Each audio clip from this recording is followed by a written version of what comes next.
سیدنا صدیق اکبر رضی اللہ تعالیٰ عنہ نے سب کو حوصلہ دیا. آپ نے فرمایا فمن کان منکم یعبد محمدا فإن محمدا قد مات. فرمایا کہ تم میں سے جو محمد صلی اللہ علیہ وسلم کی عبادت کرتا تھا نا وہ سن لے کہ محمد صلی اللہ علیہ وسلم تو وفات پا چکے ہیں. فرمایا کہ وما منکم یعبد اللہ، اور فرمایا کہ جو تم میں سے اللہ کی عبادت کرتا تھا تو وہ سن لے فإن اللہ حی لا یموت، رب پہلے بھی زندہ تھا اور آج بھی زندہ ہے، اس کو موت نہیں ہے. تو لہذا اس بنا پر آپ نے فرمایا کہ نبی اکرم صلی اللہ علیہ وسلم تشریف لے گئے تو ایسے ہمت نہ ہارو، رب دیکھ رہا ہے، رب زندہ ہے، رب کو موت نہیں آئی. رسول پاک صلی اللہ علیہ وسلم جس کی عبادت کا ہمیں سبق پڑھا کر گئے ہیں وہ رب تو زندہ ہے. آپ نے سب کو سیدھا کیا کہ سارے سیدھے ہو جاؤ تاکہ کفار کو پتہ چل جائے کہ بھوکوں سے یہ چراغ بجھایا نہ جائے، تاکہ یہ وہ چراغ نہیں ہے، یہ وہ دین نہیں لے کر آئے تھے حضور کہ جناب جی آپ تشریف لے جائیں تو وہ دین ختم ہو جائے. پھر آپ نے اس موقع پر یہ آیت پڑھی وما محمد الا رسول. ہمیں کہ رب فرماتا ہے کہ محمد تو رسول ہے، قد خلت من قبلہ الرسل، آپ سے پہلے بھی وہ رسول گزرے. آفائی مات اور مزیر انقلبتم علی اعقابکم. آپ نے فرمایا یا اپنے قرآن میں رب نے فرمایا کہ اگر میرے محبوب دنیا سے تشریف لے جائیں، ان کو شہید کر دیا جائے، کیا تم دین چھوڑ دو گے؟ کیا تم دین سے منہ پھیر لو گے؟ آپ نے فرمایا کہ رب فرماتا ہے وَمَن يَنْقَلِبْ عَلَىٰ عَقِبَيْهِ فَلَن يَضُرَّ اللَّهَ شَيْئًا. آپ نے فرمایا رب فرماتا ہے کہ اگر تم نے دین چھوڑ بھی دیا نا تو میرا کچھ نہیں ہوگا، میرا کوئی نقصان نہیں ہے. بس یہ زندہ شاکرین، اور گھبرانا نہیں ہے، صبر کرو، شکر کرو. ہم نے شکر والوں کو ہی جزا دینی ہے، شکر والوں کو جزا دینی ہے. آپ نے اس وقت یہ آیا مقدسہ تلاوت کی تو پھر جناب ساروں کو حوصلہ ہوا کہ حضرت سیدنا صدیق اکبر رضی اللہ تعالیٰ عنہ جس وقت آپ خلیفہ بنے نا بڑے فتنے تھے، بڑے بڑے جو فتنے تھے نا ان میں سے ایک یہ تھا کہ ایک فتنہ یہ تھا کہ لوگوں نے زکوٰۃ دینے سے انکار کر دیا. انہوں نے کہا ہم نے زکوٰۃ کوئی نہیں دینی. کیوں جی؟ وہ کہتے تھے کمائے ہم کھائے کوئی اور. انہوں نے جناب زکوٰۃ کا انکار کر دیا. دوسرا فتنہ یہ تھا کہ مسلمہ کا ذات جو تھا اس نے نبوت کا جھوٹا دعویٰ کر دیا اور لوگ اس کے پیچھے چل پڑے. تو یعنی اس طرح کے فتنے جو تھے نا وہ اس وقت مسلط تھے. اور حضرت سیدنا صدیق اکبر رضی اللہ تعالیٰ عنہ آپ کا نعرہ پتہ کیا تھا؟ آپ نے فرمایا اَيَنْقُصُ الدِّينُ وَأَنَا حَيٌّ. فرمایا میں دیکھتا ہوں کون دین کے اندر کمی کرتا ہے حالانکہ میں زندہ ہوں. فرمایا جب تک میں زندہ ہوں نا میں دیکھتا ہوں کون دین کے اندر کمی کر کے دکھاتا ہے. حضرت سیدنا صدیق اکبر رضی اللہ تعالیٰ عنہ نے رسول پاک صلی اللہ علیہ وسلم کے دین سے ایک انچ بھی کسی کو پیچھے نہیں آنے دیا، ایک انچ بھی کسی کو پیچھے کو رد و بدل نہیں کرنے دیا. آپ نے فرمایا کہ جس طرح رسول پاک صلی اللہ علیہ وسلم دین دے کر گئے ہیں نا، صدیق اکبر خود بھی اسی پر چلے گا اور لوگوں کو بھی چلائے گا. فرمایا ایک انچ بھی پیچھے کو، بلکہ حضرت سیدنا صدیق اکبر رضی اللہ تعالیٰ عنہ کیونکہ اس وقت تازہ غم تھا رسول پاک صلی اللہ علیہ وسلم کی مثال کا. پھر لوگوں نے زکوٰۃ سے انکار کیا تو حضرت سیدنا صدیق اکبر رضی اللہ تعالیٰ عنہ آپ نے ایک لشکر تشکیل دیا. فرمایا کہ جو زکوٰۃ نہیں دے گا ہم اس سے جہاد کریں گے، ان کے خلاف جہاد کریں گے. جس وقت آپ نے جہاد کا اعلان کیا نا تو صحابہ کرام علیہ رضوان کی جماعت نے آپ کو مشورہ دیا کہ حضور ابھی حالات سازگار نہیں ہے، ابھی آپ رہنے دیں. کیا ہوا کہ وہ صرف زکوٰۃ کا انکار کر رہے ہیں نا، باقی عبادات تو وہ کر رہے، صرف زکوٰۃ نہیں دے رہے. تو اس وقت حضرت سیدنا صدیق اکبر رضی اللہ تعالیٰ عنہ آپ نے فرمایا اتنی بڑی بات کہ وہ زکوٰۃ نہیں دیں گے. فرمایا مجھے رب کی قسم ہے جو لوگ حضور کی زندگی میں اونٹ کی رسی دیا کرتے تھے نا، اگر اس بار انہوں نے اونٹ دیا اور رسی نہ دی میں ان کا بھی گلا کاٹ دوں گا، میں ان کا بھی گلا کاٹ دوں گا. یہ کیا ہو سکتا ہے کہ حضور جناب جن وقت جو لازم کر کے گیا وہ نہ ادا کرے؟ فرمایا میں ان کے خلاف جہاد کروں گا. پھر آپ نے جناب منکرین زکوٰۃ کے خلاف آپ نے جہاد کیا. پھر ایک موقع یہ آیا کہ جو زکوٰۃ کے منکر تھے نا وہ خود زکوٰۃ اپنے ہاتھوں میں اٹھا کر لا رہے ہیں. حضور یہ ہماری زکوٰۃ حاضر ہے، حضور یہ زکوٰۃ حاضر ہے. اور پھر جناب چشمے فلک نے یہ نظارہ دیکھا. حضرت ابو رجا فرماتے ہیں میں مدینے میں آیا تو کیا دیکھتا ہوں کہ بازار کے اندر ایسے رش لگا ہوا ہے، بھیڑ ہے. میں نے جھانک کر دیکھا تو نظر آیا کہ ایک شخص بیٹھے ہوئے شخص کے سر کو چوم رہا ہے، یعنی ایک شخص کھڑا ہو کر بیٹھا ہوا ہے، ایک شخص بیٹھا ہوا ہے اس کے سر کو چوم رہا ہے۔ تو چونکہ میں دور تھا میں نے کسی سے پوچھا، میں نے کہا یار یہ کون ہے؟ تو مجھے ان لوگوں نے بتایا کہ جو بیٹھے ہوئے ہیں جن کے سر کو چوما جا رہا ہے وہ ابو بکر ہے، اور چومنے والے عمر فاروق ہیں۔ حضرت عمر فاروق رضی اللہ تعالیٰ عنہ آپ کے سر مبارک کو چوم رہے تھے اور کیا کہہ رہے تھے؟ انا فداؤک لولا انت لہلکنا۔ آپ فرما رہے تھے یا ابو بکر اگر آپ نہ ہوتے تو ہمارا کیا ہوتا؟ ہمارا کیا ہوتا؟ میں قربان ابو بکر تم پر جناب، اگر تو نہ ہوتا تو ہمارا کیا ہوتا؟ یعنی یہ پھر عالم تھا کہ حضرت سیدنا صدیق اکبر رضی اللہ تعالیٰ عنہ کا جو فیصلہ تھا، حضرت عمر فرما رہے تھے بالکل درست تھا کہ آپ نے جناب منکرین زکوٰۃ کے خلاف آپ نے جو جہاد کیا وہ بالکل برحق تھا۔ تو حضرت سیدنا صدیق اکبر رضی اللہ تعالیٰ عنہ اتنے صدمے کے باوجود بھی جو ہے نا آپ نے دین پر اسی طرح ثابت قدم رہے۔ پھر جناب نبی اکرم صلی اللہ علیہ وسلم نے اپنی زندگی کے اندر حضرت سیدنا اسامہ بن زید رضی اللہ تعالیٰ عنہ کو ایک لشکر کا سربراہ بنایا، قائد بنایا، اور آپ کی سربراہی کے اندر وہ لشکر آپ نے جہاد کے لیے روانہ فرما دیا۔ ابھی وہ لشکر راستے میں تھا کہ حضرت اسامہ کو خبر پہنچی کہ نبی اکرم صلی اللہ علیہ وسلم آپ ظاہری دنیا سے پردہ فرما گئے، تو آپ لشکر سمیت واپس آ گئے۔ جب نبی اکرم صلی اللہ علیہ وسلم آپ کو مطلب تجہیز و تکفین وغیرہ کر دی گئی، آپ کو مزار پاک میں آپ کو لٹا دیا گیا، پھر بعد میں حضرت صدیق اکبر رضی اللہ تعالیٰ عنہ جب خلیفہ بنے تو آپ نے فرمایا کہ میں لشکر اسامہ بھیجنے والا ہوں۔ تو حضرت عمر فاروق رضی اللہ تعالیٰ عنہ آپ نے حضرت ابوبکر صدیق سے فرمایا، آپ نے فرمایا یار ابھی اس فیصلے کو مؤخر کر دیں، ابھی لشکر نہ بھیجیں۔ تو حضرت ابوبکر صدیق رضی اللہ تعالیٰ عنہ آپ نے فرمایا نہیں جی یہ لشکر تو جائے گا کیونکہ میرے محبوب بھیجنا چاہتے تھے۔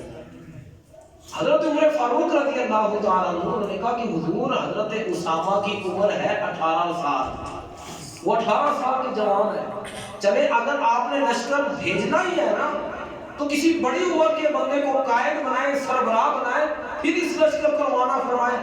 آپ نے حضرت عمر فاروق رضی اللہ تعالیٰ عنہ سے فرمایا یار عمر پہلے تو بڑے بہادر تھے اب کیا ہو گیا؟ پہلے تو تم بڑے بہادر تھے اب کیا ہو گیا؟ انہوں نے کہا حضور کچھ نہیں، صرف آپ قائد بدل دیں۔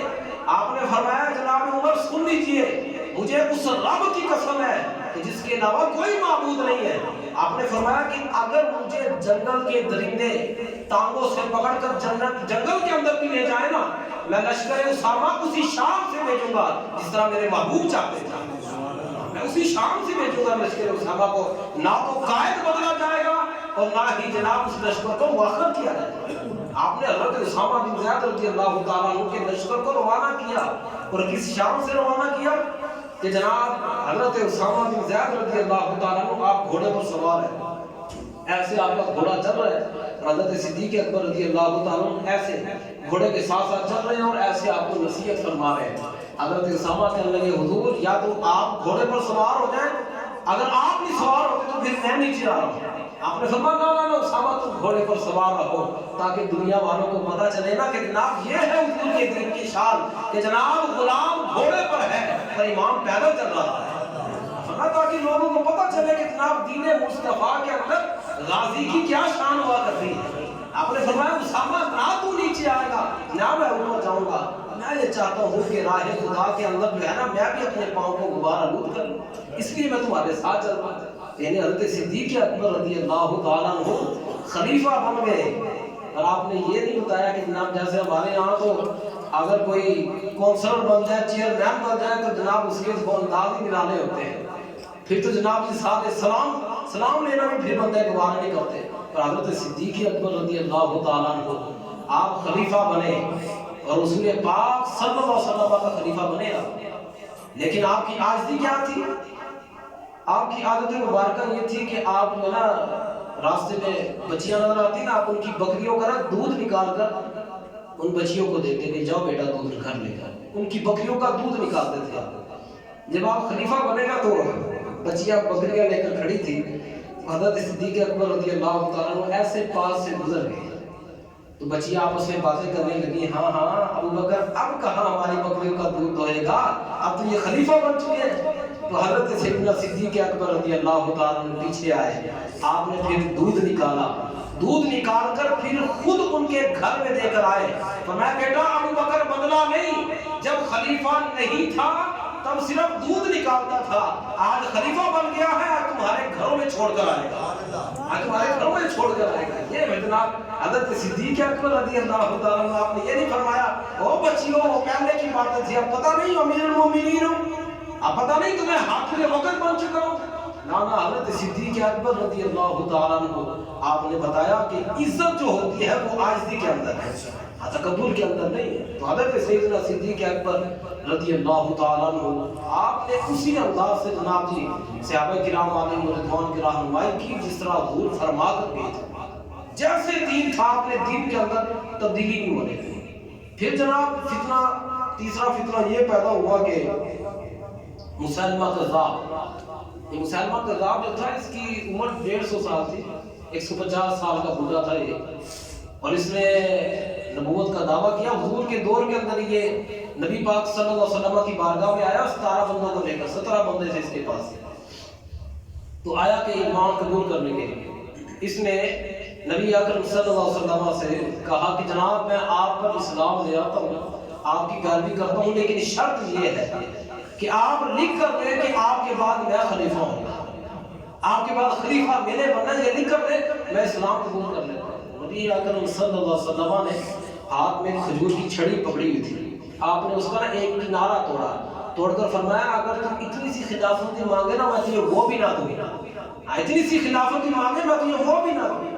آخر کار پھر یہ اپنی ناکے کو واپس چلا گیا، پھر اس نے وہاں پر جا کر نبوت کا دعویٰ کر دیا۔ اب جب نبی اکرم صلی اللہ علیہ وسلم کی ظاہری حیات میں تو اس کا فتنہ اتنا نہیں تھا، لیکن جب آپ نے پردہ فرمایا تو پھر اس کے ماننے والے جو تھے وہ لاکھ بندے تھے، 1,00,000 لوگ اس کے پیچھے لگے۔ آج ہمیں حیران ہوتے ہیں نا کہ وہ جناب اس نے غلط کام بھی کیا پھر بھی کہتے ہیں نہیں جی ہمارا لیڈر ہے جی، وہ جناب اس نے گستاخ رسول کی حمایت کر دی، وہ کہتا ہے قادیانی میرے بہن بھائی ہیں، جناب مرزائی میرے بہن بھائی ہیں، پھر بھی لوگ کہتے ہیں نہیں جی ہمارا لیڈر ہے۔ وہ جناب عورتوں کو نچواتا ہے، پھر بھی لوگ کہتے ہیں کہ یہ جناب کی اللہ کا ولی ہے۔ یعنی یہ سب کچھ دیکھ کر لوگ کیوں مانگتے ہیں؟ پتہ کیا ہے، حیران ہونے کی ضرورت نہیں ہے۔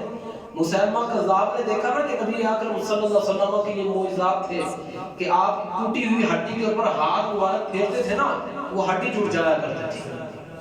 آپ کسی نبینہ کی آنکھ میں جناب اپنا لعاب دہن مبارک ڈالتے تھے وہ بینا ہو جاتا تھا۔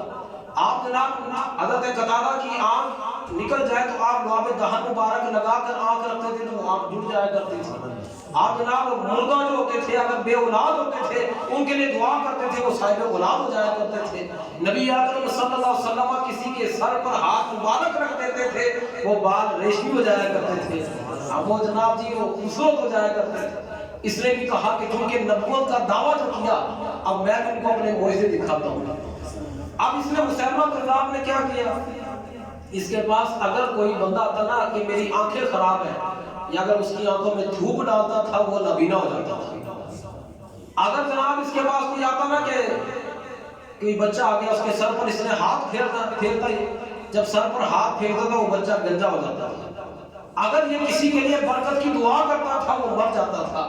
ایک بندہ آیا کہنے لگا کہ میرے بچوں کے لیے دعا کر دیں، اس نے ان کی برکت کے لیے دعا کی، جب وہ بندہ گھر گیا تو دیکھا دونوں بیٹے اس کے مرے پڑے تھے۔ لیکن اتنا کچھ ہونے کے باوجود سب کچھ وہ جو کرتا تھا الٹ ہوتا تھا، اس کے باوجود لاکھ بندے اس کو مانتے تھے، یعنی لاکھ بندے اس کے پیچھے چل پڑا تھا۔ یہ سارا کچھ دیکھنے کے باوجود تو جناب یہ کوئی بڑی بات نہیں ہے کہ بندہ غلط کام دیکھ کر بھی اپنے لیڈر کی دم جو ہے وہ پکڑ کے چلتا رہے، یہ کوئی بڑی بات نہیں ہے۔ مسلمہ حالانکہ ان لوگوں نے نبی پاک صلی اللہ علیہ وسلم کو دیکھا، آپ کے دین کو سنا، صحابہ موجود تھے، اس کے باوجود اس کے غلط کاموں کو دیکھ کر اس کے پیچھے چل پڑے اور پھر صحابہ کرام سے جنگ کرنے کے لیے وہ لوگ آ گئے، تو یہ کوئی بڑی بات نہیں ہے۔ تو پھر مسلمہ کذاب کا جب یہ فتنہ بڑھا نا تو حضرت سیدنا صدیق اکبر رضی اللہ تعالیٰ عنہ آپ نے پھر سب صحابہ کو جمع فرمایا۔ اب یہ جو جنگ تھی نا یہ تحفظ ختم نبوت کے لیے تھی کہ نبی اکرم صلی اللہ علیہ وسلم نے فرمایا میں آخری نبی ہوں، میرے بعد نبی کوئی نہیں۔ مسلمہ کذاب کہتا تھا میں نبی ہوں، تو یعنی وہ نبوت کا دعوے دار تھا۔ تو لہذا حضرت صدیق اکبر رضی اللہ تعالیٰ عنہ نے ختم نبوت کے لیے تمام صحابہ کو جمع فرمایا، اور آپ کا یہ قانون تھا جب آپ خلیفہ بنے نا تو آپ نے فرمایا کہ یار یہ جو بدری صحابہ ہیں نا جنہوں نے جنگ بدر لڑی ہے، آج کے بعد یہ صحابہ آرام سے بیٹھے ہیں، یہ کسی جنگ میں نہیں جائیں گے، ہم ان سے برکتیں حاصل کریں گے، ہم ان سے دعائیں لیں گے۔ لیکن جس وقت نبی اکرم صلی اللہ علیہ وسلم کی عزت کا مسئلہ آیا نا تو آپ نے اعلان فرمایا چاہے کوئی بدری ہو یا غیر بدری ہو، فرمایا کہ چاہے کوئی جوان ہو یا بوڑھا ہو، جلدی کرو چلو یمامہ میں حضور کی ختم نبوت کے لیے پہنچے۔ ہمیں سارے پہنچو، اب کوئی نہیں، سارے قانون ٹوٹ چکے ہیں، چاہے کوئی بدری ہے چاہے غیر بدری ہے، سب یمامہ میں پہنچے۔ کیوں جی؟ اس لیے کہ بدریوں کو اپنی عزت ملی تو رسول اللہ کے صدقے سے، اگر حضور کی عزت محفوظ نہیں ہے تو پھر ہماری کون سی عزت ہے؟ تو کسی نے کہا تھا نا کہ اگر ان کی عزت پہ حرف آیا ہم اپنی عزت کو کیا کریں گے؟ فرمایا چاہے کوئی بدری ہے چاہے غیر بدری ہے، سب حضور کی عزت کی خاطر نکلے، یہ سارے جناب جی صحابہ نکلے۔ اور پھر جناب یہ جو ختم نبوت کا مسئلہ ہے، ہمارے حکام بھی اس کو معمولی سا سمجھتے ہیں، اس کو کہتے ہیں شاید یہ مولویوں کا مسئلہ ہے۔ اور بھائی یہ مولویوں کا مسئلہ نہیں ہے، جتنی جنگیں لڑی گئی 72 کے قریب جو جنگیں ہیں، ان ساری جنگوں کے اندر جو ہے نا 259 مسلمان شہید ہوئے، ساری جنگوں کے اندر 259۔ اور یہ جو جنگیں یمامہ لڑی گئی نا حضور کی ختم نبوت کے لیے، اس کے اندر 1200 صحابہ شہید ہوئے، 1200 صحابہ، اور 1200 کے اندر 700 تو حافظ قرآن تھے، حفاظ جناب کی قاری قرآن تھے جناب 700 ساری، یعنی 1200 صحابہ ایک جنگ میں شہید ہوئے۔ یہ کوئی بچوں کی باتیں جناب، یہ کوئی مولویوں کی باتیں جناب، کہ حضرت سیدنا صدیق اکبر رضی اللہ تعالیٰ عنہ کو نہیں پتا تھا کہ جناب وہ اتنی جنگیں جناب کی لڑی گئی، اس کے اندر اتنے کم شہید ہوئے، اس کے اندر جناب اتنے زیادہ کیوں ہوئے؟ نانا یہ جنگ جیتنے کے بعد حضرت صدیق اکبر نے سجدہ شکر ادا کیا، سجدہ شکر ادا کہ مولا تیرا شکر ہے کہ جناب ہم نے تیرے محبوب کی عزت کا بدلہ لے لیا۔ لہذا اس بنا پر ختم نبوت کے معاملے کے اندر جو ہے نا یہ نرم گوشہ نہیں رکھنا چاہیے، ہمیشہ اس بات پر پکے رہے کہ حضور کے بعد نبی کوئی نہیں، یہ عقیدہ رکھے اور یہ بات ذہن میں رکھا کرے کہ نبی اکرم صلی اللہ علیہ وسلم کے بعد نبی کوئی نہیں، یہ ہمارا نظریہ ہے۔ اور اگر کوئی کسی کو نبی مانے وہ کافر ہے، یہ بھی نظریہ ہے، یہ بھی نظریہ ہونا چاہیے کہ جو حضور کے بعد کسی کو نبی مانے وہ بھی کافر ہے، اور جو بندہ اس کے کفر میں شک کرے وہ بھی کافر ہے۔ امام اعظم ابو حنیفہ رضی اللہ تعالیٰ عنہ آپ نے فرمایا کہ اگر کوئی نبوت کا دعویٰ کرے، حضور کے بعد اگر کوئی نبوت کا دعویٰ کرے اور کوئی بندہ کہے کہ جناب تو دلیل دے، فرمایا جو مدعی نبوت سے دلیل مانگے فرمایا وہ بندہ بھی کافر ہو جاتا ہے۔ یار تجھے یقین نہیں ہے قرآن پہ کہ رب نے بھی کہہ دیا قرآن کے کہ میرے محبوب کے بعد نبی کوئی نہیں ہے، حضور نے بھی فرما دیا کہ میرے بعد نبی کوئی نہیں ہے، پھر جناب تو دلیلیں مانگتا پھر رہ کہ اگر تو نبی ہے تو دلیل دے۔ فرمایا نانا بغیر دلیل کے مانو کہ حضور کے بعد جو دعویٰ کرے وہ کافر ہے، وہ نبی نہیں ہو سکتا، یہ عقیدہ ہے، یہ ہمارا نظریہ ہے۔ 1200 صحابہ اس عقیدے پر جان دے گے، اور ہاں آج ہم چو کرتے ہیں جناب جی، آج ہم نرم گوشہ رکھتے ہیں جناب جی کوئی نہیں، جناب جی وہ بعض ہمارے ایسے جاہل قسم کے لوگ ہوتے ہیں، وہ جناب جی پتہ نہیں کون سا سچا ہے جی، وہ سارے جناب جی ٹھیک ہے اپنی جگہ پر، کہ مطلب یہ ہے کہ 1200 صحابہ غلط تھے، ان کو یہ سوچ نہیں آئی تھی کہ جناب ہم گھر میں بیٹھ جائیں۔ حضرت سالم رضی اللہ تعالیٰ عنہ یہ وہ قاری قرآن ہے جن کی تلاوت کو رسول پاک صلی اللہ علیہ وسلم نے سنا، اور آپ کی تلاوت کو سن کر آپ نے رب کی بارگاہ میں یاد کی، یا باری تعالیٰ تیرا لاکھ شکر ہے کہ تو نے میری امت کے اندر سالم جیسا قاری پیدا کیا۔ آپ کو لوگوں قرآن پاک پڑھاتے تھے، آپ بچے پڑھاتے تھے جناب، لیکن جس وقت حضور کی ختم نبوت کا مسئلہ آیا آپ مسجد میں نہیں بیٹھے، کیوں جناب میرا کام تو بچوں کو پڑھانا ہے، جناب جی میرا کام تو جناب لوگوں کو قرآن پڑھانا ہے۔ نانا حضرت سالم رضی اللہ تعالیٰ عنہ آپ میدان یمامہ میں پہنچے، حضور کی ختم نبوت کے لیے آپ لڑتے رہے، اور آپ کے ہاتھ میں جھنڈا تھا، آپ کے ہاتھ میں جھنڈا تھا، تو صحابہ نے کہا حضور اس کی حفاظت کر لیں گے آپ؟ یعنی ہمیں ڈر ہے کہ کہیں آپ سے یہ ذمہ داری پوری نہ ہو سکے۔ حضرت سالم رضی اللہ تعالیٰ عنہ آپ نے فرمایا کہ اگر میں یہ ذمہ داری پوری نہ کر سکوں تو سمجھ لینا کہ میں نے قرآن پاک حفظ کرنے کا حق ادا کیا ہی نہیں۔ اور پھر کیسا آپ نے حق ادا کیا کہ جس وقت کافروں نے جناب ایسے آپ کا یہ اس ہاتھ کے اندر وہ جھنڈا مبارک تھا نا، یا بھئی اس ہاتھ پہ وار کیا، یہ ہاتھ کٹ گیا، آپ نے اس ہاتھ سے جھنڈا پکڑ لیا، اب اس پر وار کیا، یہ کٹ گیا، آپ نے جناب یہ کٹے ہوئے ہاتھوں کو ایسے کر کے جھنڈا اپنے سینے سے چپٹا دیا۔ جس وقت آپ کے جسد مبارک کو اٹھایا گیا نا تو آپ کے سینے پر جھنڈا تھا، زمین پر نہیں گرنے دیا۔ حضرت سالم رضی اللہ تعالیٰ عنہ جیسے جناب صحابی جو تھے وہ میدان کے اندر ہے حضور کی ختم نبوت کے لیے جناب۔ ابھی بھی لوگ کہتے ہیں جناب پتہ نہیں کون سچا ہے، تجھے ابھی تک اللہ اور اس کے رسول بھی یقین ہی نہیں آیا، پھر تو نے کلمہ کون سا پڑھا ہے؟ اس کو کلمہ کہتے ہیں کہ بندے کو قرآن پاک کے ایک حرف کا انکار کرنے والا بندہ کافر ہو جاتا ہے۔ اور قرآن پاک کا پورا ما کان محمد ابا احد من رجالکم ولکن رسول اللہ وخاتم النبیین، کہ رب نے فرمایا کہ میرے محبوب کے بعد نبی کوئی نہیں۔ ابھی بھی تو جناب جی وہ پتہ نہیں جی کون سچا ہے، جی پتہ نہیں جی کون سچا ہے۔ ایسے منافق بندے کے بارے میں رسول اللہ دین فرماتے ہیں کہ قبر میں حضور تشریف لے بھی آئے نا، ایسا منافق بندہ حضور کو پہچان ہی نہیں پائے گا، حضور کو دیکھ کر پہچان ہی نہیں پائے گا۔ حالانکہ نبی پاک صلی اللہ علیہ وسلم نے فرمایا کہ کائنات کے اندر کوئی ذرہ ایسا ہے ہی نہیں جو نہ جانتا ہو کہ میں اللہ کا نبی ہوں، لیکن وہ بندہ بدبخت ہوگا جناب کی جو ڈما ڈول رہے گا، جس کا عقیدہ ہی پکا نہیں ہوگا۔ اس بنا پر نبی اکرم صلی اللہ علیہ وسلم کی ختم نبوت میں جناب ایسے دھڑلے کے ساتھ بات کریں یار، وہ جناب اپنے جھوٹے کانے نبی کے بارے میں جناب کی بڑے دھڑلے سے بات کرتے ہیں، اور ہم اپنے سونے نبی کے بارے میں نہیں کر سکتے۔ تو حضور کو ماننا تو پھر صحیح طریقے سے ماننا چاہیے۔ اور پھر نبی اکرم صلی اللہ علیہ وسلم کے جو غلام تھے جس وقت وہ حضور کی عزت کی خاطر نکلے نا، تو حضرت برا بن مالک رضی اللہ تعالیٰ عنہ، پہلے جنگ ہوتی رہی، 80,000 کا لشکر تھا مسلمہ کا، 80,000 کا لشکر، اور وہ اتنی سخت جنگ ہوئی نا، حضرت ام عمارہ رضی اللہ تعالیٰ عنہ یہ خاتون ہو کر اس جنگ کے اندر موجود تھی۔ آپ سے آپ کے پوتے حضرت عباد نے پوچھا کہ دادی جان ذرا حال تو بتاؤ کہ جناب جنگ یمامہ کے اندر کیا احوال تھے، کیا حالات تھے؟ آپ نے فرمایا بیٹا نہ پوچھ کیا حالات تھے، اور میں 24,000 تھے ہم، یعنی مسلمانوں کی تعداد 24,000 تھی، اور جس وقت جنگ ختم ہوئی نا، حضرت خالد بن ولید جب نماز پڑھا رہے تھے، پیچھے پڑھنے والے 15 تھے، باقی سارے زخمی پڑے ہوئے تھے، یعنی 24,000 صحابہ میں سے 15 صحابہ تھے جو نماز پڑھنے کے قابل تھے، باقی سارے جناب زخموں سے چور چور پڑے تھے۔